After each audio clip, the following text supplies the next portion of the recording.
Have you ever been in the presence of someone who seemed flawless, too kind, too composed, too perfect, and yet something in your gut told you to run? It wasn't their words. Their tone was soothing. Their smile was gentle. But underneath that polished exterior, you felt a strange tightness in your chest, a whisper of unease brushing against your spine. You dismissed it, of course. We always do, because logic says they're kind, they're helpful, don't be paranoid.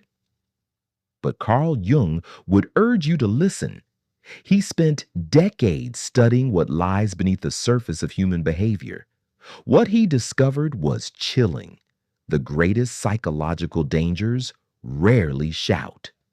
They whisper. They wear a pleasant face. They know exactly how to fit in. Jung called this phenomenon the persona, the mask we wear to be socially acceptable.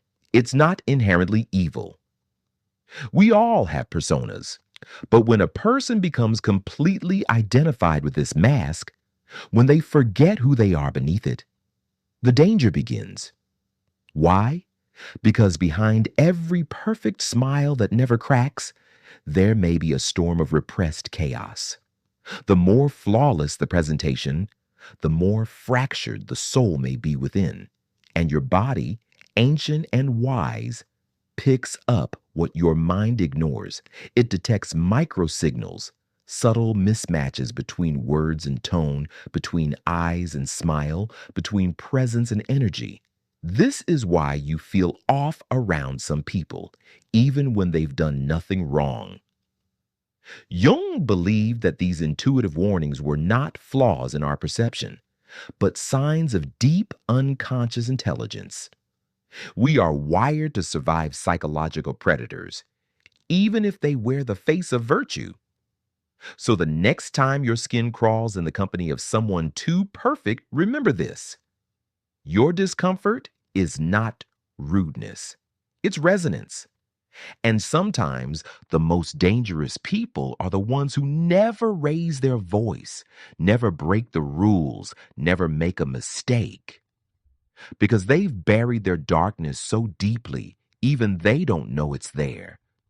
But you feel it. And that feeling is the first clue, the first whisper, the first thread. Follow it. Imagine this. You're in conversation with someone, and suddenly they accuse you of something you never did. They question your intentions, imply dark motives, or twist your words into something hostile.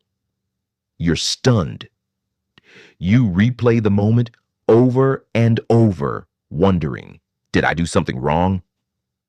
Carl Jung would tell you, you've just encountered a projection of the shadow. In Jungian psychology, the shadow represents everything a person cannot or will not accept about themselves. Traits deemed shameful, dark, weak, selfish, jealous, or cruel are cast into the unconscious, locked away where they can't be seen. But here's the twist. What we reject in ourselves doesn't disappear. It waits. And eventually, it finds a way out through projection. When someone cannot face their own darkness, they see it in others. That's why the quiet, gentle person gets accused of being manipulative. Or the honest friend is labeled a liar. The shadow projects like a film reel, casting distorted versions of reality onto everyone around them. What makes this so dangerous? The person projecting isn't lying. They truly believe what they're saying. Their perception is real. To them, they are fighting a battle not with you, but with the reflection of their own rejected self. And tragically, they don't even know it. You become the scapegoat. This psychological mechanism is ancient. Spiritual traditions recognized it long before it had a name. Jesus spoke of removing the beam from your own eye before pointing at the speck in another's. In Buddhism, it's the darkened mirror, seeing one's impurities reflected in others. But Jung gave it clarity. He showed that shadow projection isn't a rare dysfunction. It's a default setting for the unaware, and it's everywhere. Families, workplaces, relationships, politics. It divides nations, ends marriages, destroys communities. So, how do you know when it's happening? There's a signature dissonance. What you're being accused of doesn't match your truth. You feel misunderstood on a core level. The person speaks with conviction, certainty, but you don't recognize yourself in their description. This is the alarm bell. You are no longer interacting with that person. You're interacting with their wounded unconscious. And the only wise response is distance, because engaging won't help. Arguing will only strengthen the illusion. The shadow is clever. It defends itself with righteousness. And if you're not careful, it can pull you into its chaos. But there is hope, and it begins with this awareness. Just as others project their shadows onto you, you too project. The path to psychological maturity isn't to avoid projection.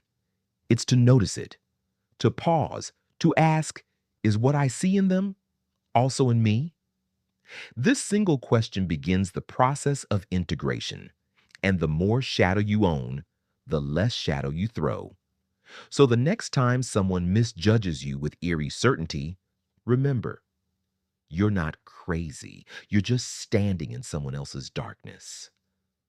Step out of it. Step into yours and turn on the light. There's a type of person who speaks only in gentle tones. They talk about light, love, and consciousness. They share quotes from mystics, meditate daily, and seem unbothered by anything. On the surface, they radiate peace. But something feels off. Not wrong exactly, just hollow, polished, practiced. And when you dare to question them gently, respectfully, they recoil. Or worse, they respond with a condescending smile, the kind that says, "You're not evolved enough to understand." You've just encountered the holy mask, a spiritualized persona designed to hide a very human shadow. Carl Jung warned that one of the most dangerous forms of ego is the spiritual ego. Why? Because it doesn't scream, "I'm better than you." It whispers, "I've transcended all that." The spiritual ego doesn't crave power the usual way. It craves moral superiority, cosmic validation. It doesn't want to rule people. It wants to enlighten them. But in doing so, it often crushes them under the weight of its own denied wounds. This mask is particularly seductive for those who've suffered. Spirituality becomes a refuge, a place to heal. But instead of healing, some begin to hide. They bury pain under mantras. They silence anger with forced forgiveness. They confuse dissociation with peace. They call it transcendence. But Jung would call it inflation. In his terms, inflation occurs when the ego identifies with archetypal forces, like the healer, the teacher, the prophet. The person no longer sees themselves as human with flaws, but as a channel of divine truth. From this high ground, they begin to look down on others, quietly, sweetly, but with unmistakable superiority. They become unteachable. They stop questioning their motives, and they cannot accept feedback because any disagreement feels like an attack on truth itself.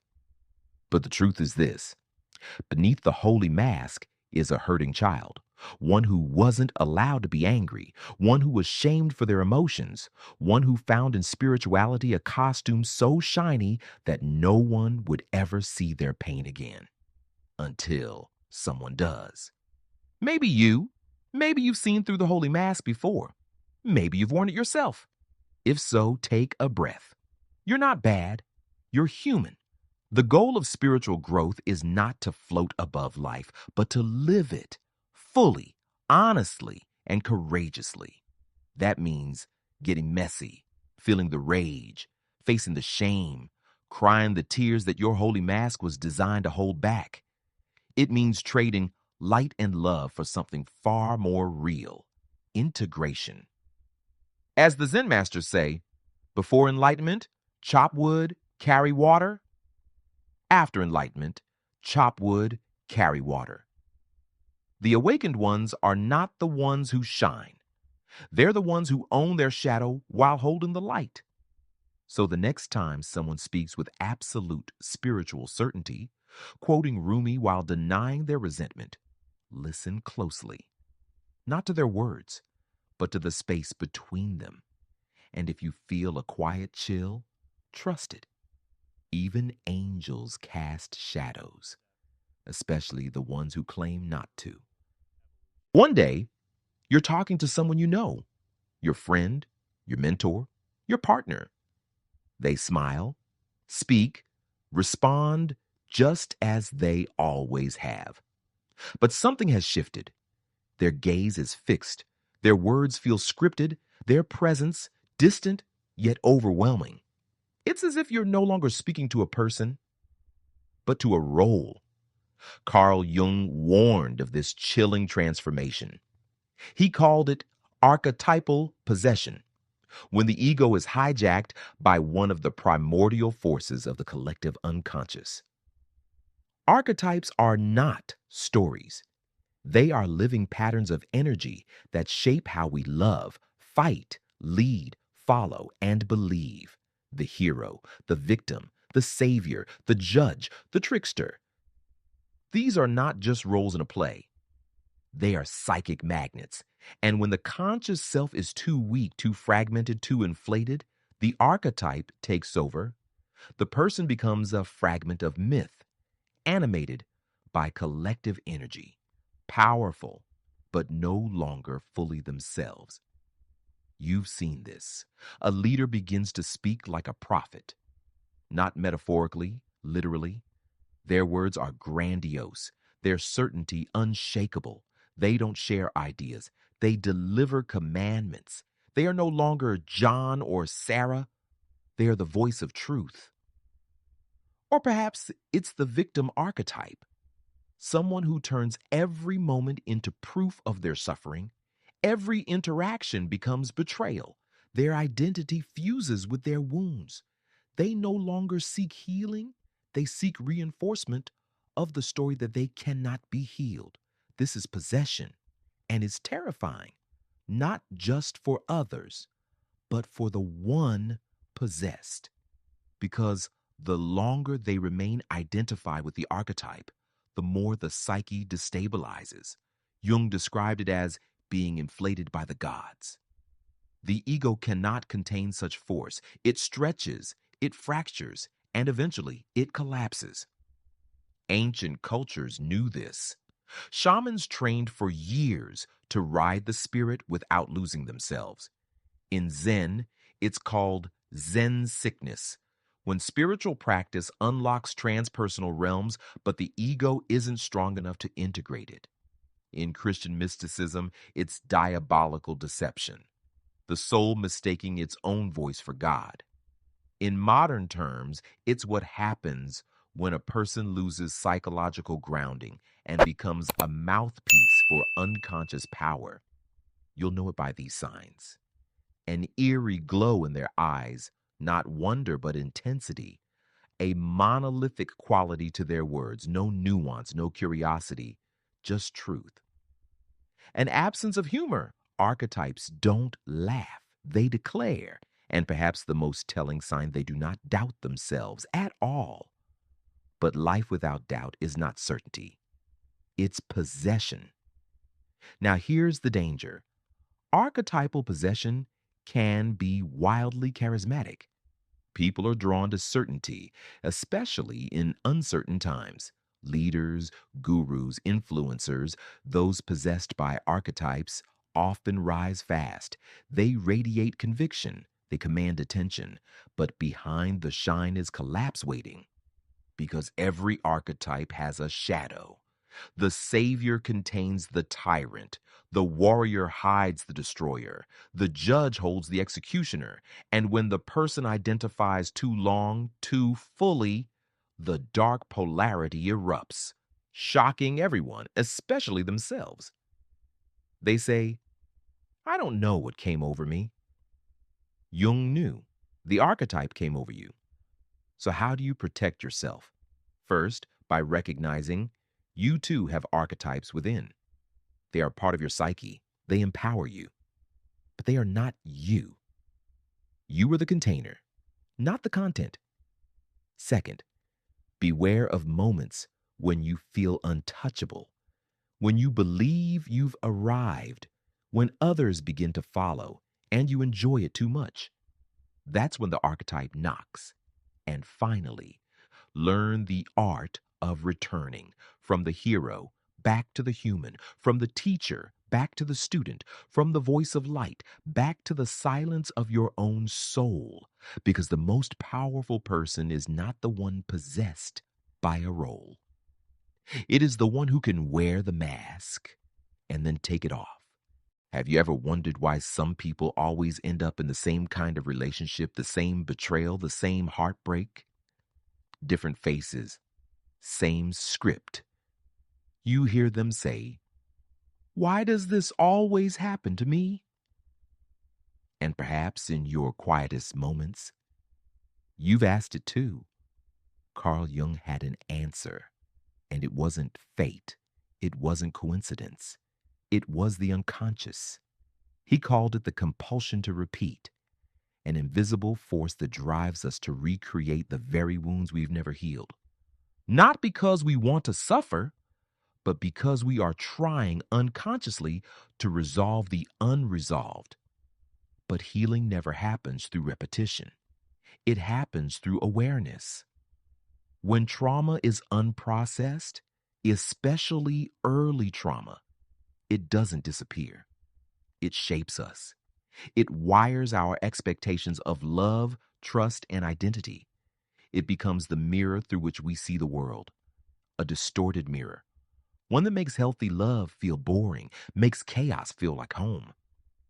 So we return to what's familiar, a partner who makes us feel small, like the parent who never saw us, a friend who abandons us, like the sibling who disappeared, a boss who controls us, like the authority figure who humiliated us. Different stage, same play. This is the mirror loop. You think you're choosing freely, but it's your unconscious choosing for you, recreating the wound, hoping this time it will end differently. But it rarely does. Because the part of you making the choice doesn't want truth. It wants familiarity. And until you bring the unconscious into consciousness, you will continue to walk in circles and call it a path. Jung's words are haunting. Until you make the unconscious conscious, it will direct your life, and you will call it fate. Fate is not written in the stars. It's written in your nervous system. Your brain, shaped by pain, seeks what it knows, even if what it knows is suffering. But here's the most unsettling part. You may be playing a role in someone else's mirror loop. That person who's always the victim, you might be cast as the villain, the one who fears abandonment. You might be punished for just needing space. You didn't choose the role, but their unconscious did.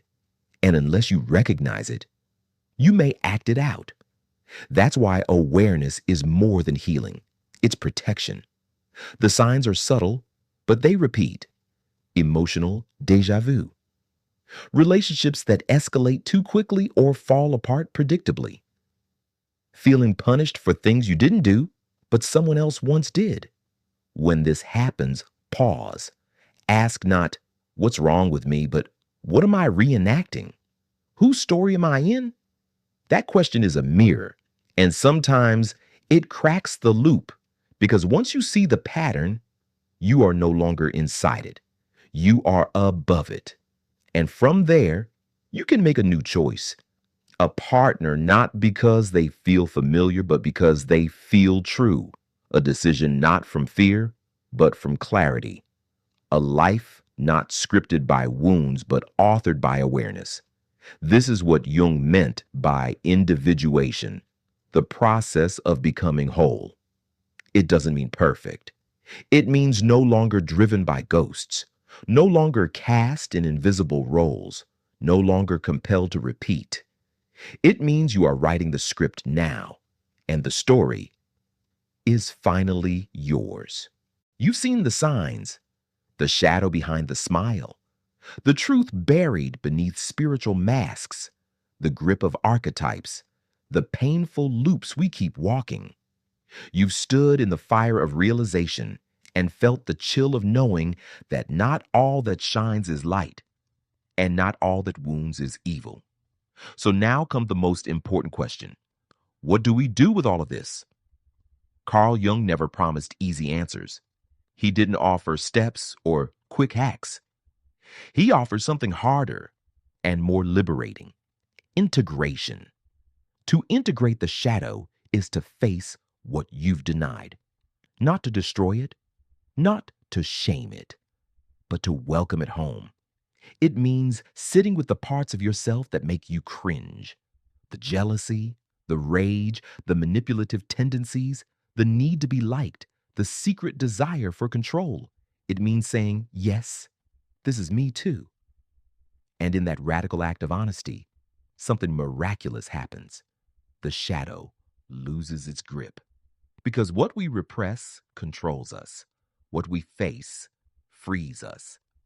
Jung once said, I would rather be whole than good. It's one of his most misunderstood quotes. He didn't mean we should embrace evil. He meant that striving for moral perfection often fractures the psyche. It pushes our flaws underground. It builds personas instead of people. And eventually, it creates monsters wearing halos. To be whole is to be authentic. It is to be aware of your capacity for harm and choose compassion anyway. To feel the hunger for power and choose service. To hear the whisper of arrogance and still choose humility. This is not weakness. This is maturity. Because maturity is not the absence of darkness. It's the presence of light strong enough to hold it. And integration, Jung believed, is the foundation of psychological transformation. It doesn't happen all at once. It happens in whispers. A moment of honesty when you want to lie. A breath of patience when you want to lash out. A gentle smile toward a part of yourself you once hated. Each time you choose truth over persona, awareness over reaction, humility over righteousness, you pull a piece of your shadow into the light, and over time the pieces become a person, a full, complicated, luminous person, you.